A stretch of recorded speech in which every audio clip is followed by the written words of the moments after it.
আসসালামু আলাইকুম বন্ধুরা, নমস্কার। আপনারা সবাই আশা করি খুব ভালো আছেন, সুস্থ আছেন। আপনাদের প্রিয়জনদের সঙ্গে শীতের দুপুর খুব ভালোভাবে অনুভব করছেন, এনজয় করছেন। আবারও আপনাদের পছন্দের একটা চটপটা রেসিপি নিয়ে হাজির হলাম, দহি ফুচকা। দেখুন তো কেমন লাগে আপনাদের।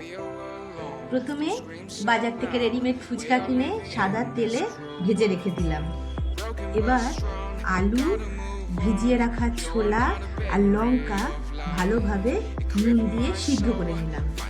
এবার আলু আর লঙ্কা সিদ্ধর মধ্যে নুন পরিমাণ মতন বিট নুন, পরিমাণ মতন জিরে ও গোলমরিচ ভাজা গুঁড়িয়ে রাখা আছে সেটা দিয়ে দিলাম।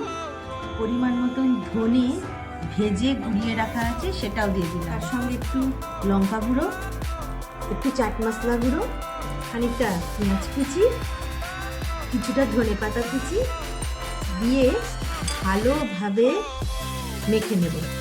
খুব ভালোভাবে আলুটা মেখে নেওয়ার পর, সমস্ত উপকরণ দিয়ে মেখে নেওয়ার পর তাতে এই ছোলা সিদ্ধটাও দিয়ে দিলাম, দিয়ে আবার একটু মেখে নেব।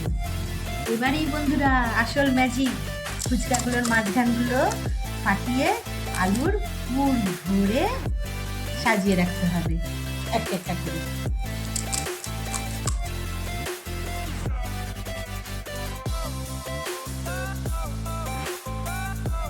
বন্ধুরা এবারেই আসল ম্যাজিক, এই ফুচকাগুলোর উপর, পুর ভরা ফুচকাগুলোর উপর একটু একটু করে তেঁতুলের চাটনি দিয়ে দিলাম। তেঁতুলের চাটনির রেসিপিও যদি কেউ জানতে চান, প্লিজ কমেন্ট বক্সে এসে আমাকে জিজ্ঞেস করবেন, আমি বলে দেবো কোনো একটা ভিডিওতে।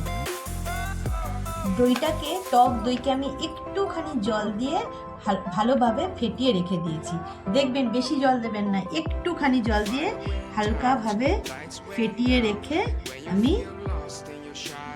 ফুচকার উপরে সুন্দরভাবে দিয়ে দিলাম। আবারও উপর থেকে একটু বিট নুন ছড়িয়ে দিলাম ফুচকাগুলোর উপরে।